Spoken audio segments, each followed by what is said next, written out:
Guys, I'm back with another trading episode.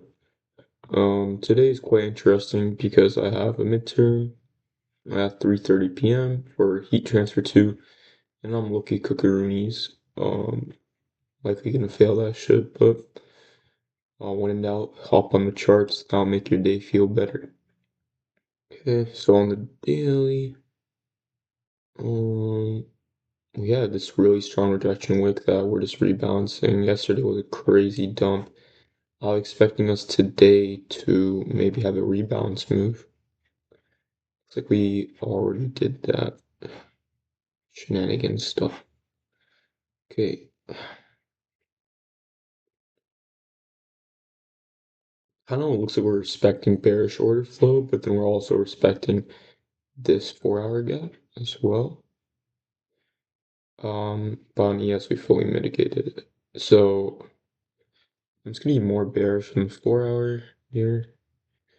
And then on the hourly, we just swept out this high, respecting this gap and potentially continuing lower. So this move could sponsor a move lower, but I would want to see us. What the fuck? Um,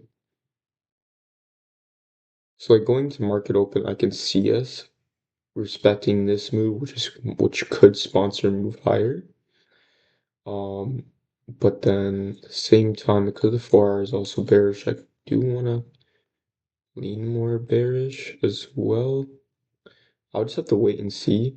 Like, I can see this going both ways. We either come up, re-manipulate into this hourly gap in order to push us lower, or we re-manipulate and sweep out this 15-minute candle right here, which is probably news.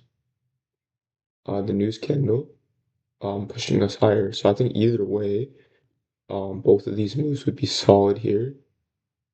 This is not the news candle, is it? That is not a news candle, but it just looks so wonky. Oh no, it is. It was already swept out on. Yes, regardless, if I want to be bearish, I want us to re-manipulate higher into this hourly gap right here, pushing us lower, and then we get a nice move down towards data lows. Hopefully it's accumulation off open, and then higher, kind of vice versa. We manipulate lower, sweep out this hourly low, this 15-minute, which is data inside of this 15-minute gap, which is really discounted, in order to take us higher. I don't know why my thingies are not working. Oh, shoot, okay. Yeah, it pushes higher towards like London. And these stacked highs, I think either way we have pretty good draws and liquidity. Um, so I'm just gonna be more neutral going to market open. But yeah, that's the game plan. I'll catch you guys in the next one. I don't know if it's optimal to study as I'm trading, but we might be studying mid trading. That might cause a little bit of distraction, but we'll see. If the markets are as boring as yesterday, I'll probably be running that. Run a quick study session for heat transfer. Okay, guys. Catch you guys in the next one. What is up, guys? We are currently in a trade right now. This is what it's looking like. I want to see more dumping. More dumping. This is my break even. If lowkey already got swept out by ES, but based off how ES is reacting to it, I'm lowkey feeling like holding right now until I see like maybe like this gets swept or something, because this looks like a pretty solid point to reverse here. Um, I'm clenching my balls a bit, but pretty confident this trade. We are targeting 830 lows. Um, I faded this one simply because of how large this wick was. Let's see if this plays out here. We're dumping. We're dumping. Dump. Yeah, so I'll catch you guys in the next clip when this hopefully plays out. What is there here to protect me? There's a 2-minute gap. We're dumping. We're Word update, update. Okay, yeah, I'll catch you guys in the next clip when this plays out or fails. Okay, guys, low key, I just took out the position. Um, I had no idea that ES had a 5 minute here, and it was low key respecting it a bit too much for my liking. I think overall the trade was pretty good, but I don't know if I could have gone 1-to-1.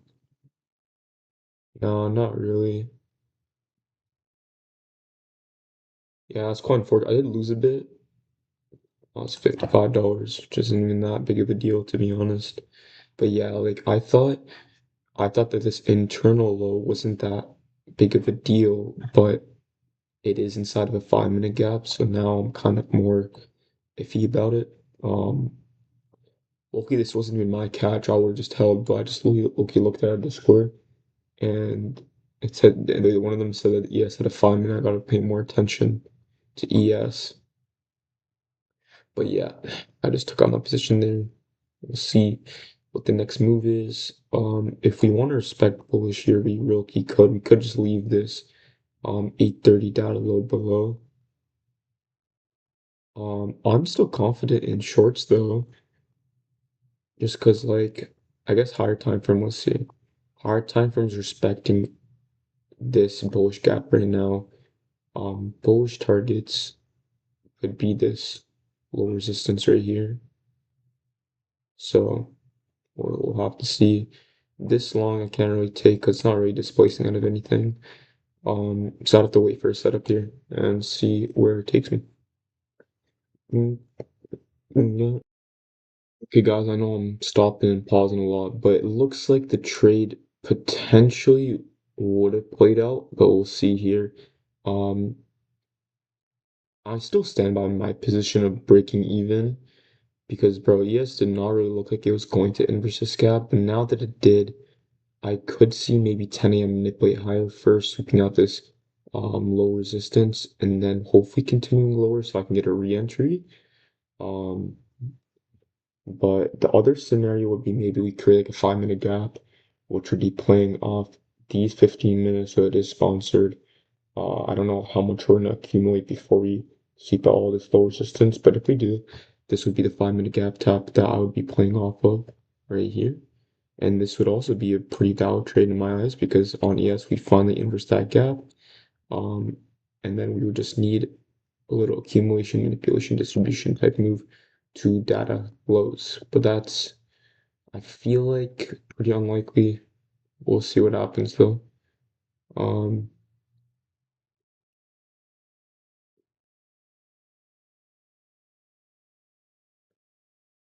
mm, yeah. Okay, I'll catch you guys in the next one if I do end up taking a nice trade, or a trade at all. But we'll see. Okay, another update. I'm just gonna keep fucking updating you guys on my thought process, but I marked out this red line for 10:15. Do I want to take this inversion? Not really one. Took a lot of things to inverse into. Now when looking at ES, like we see that ES is right beside this 15-minute highs, so we're pretty much just edging them. Our key level in this scenario is this gap that's already been into like 4 times. I feel like this could work, but at the same time, I've learned to neglect these type of trades when we're right beside low resistance on ES because ES1 is not on a key level right now, which I don't really care about too much, but when ES is right beside these trendline 5 minute highs, and we're kind of just edging them, and we also have this 5 minute gap as well below that could push us higher. I'm honestly not looking to trade a short setup. So I don't know. I'm kind of conflicted on what I would take because now if I want to take a short, I want to see ES sweep out these highs right here. Um, but that would be a pretty fat move.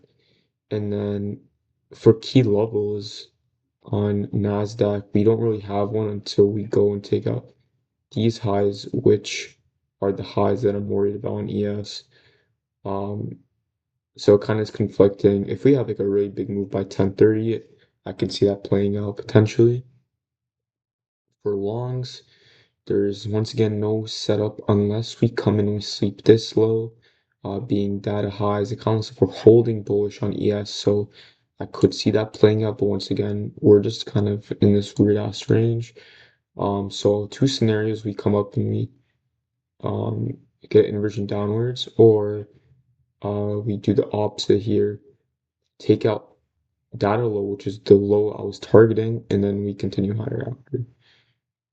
But yeah, we're just kind of taking the mick right now. Holy poo poo nuggets. Not really doing anything that I really like. So we're just gonna be patient and see what the play is, to be honest. We do have this 2 minute here. Um Internal SMT. Honestly, I would low-key take this. So I wouldn't take this one because at that point ES is right beside this gap, but then ES would also be tapping into this 5 minute gap. So it kind of is a bit stressful here. Um, Honestly, just based off PA, we're just gonna wait.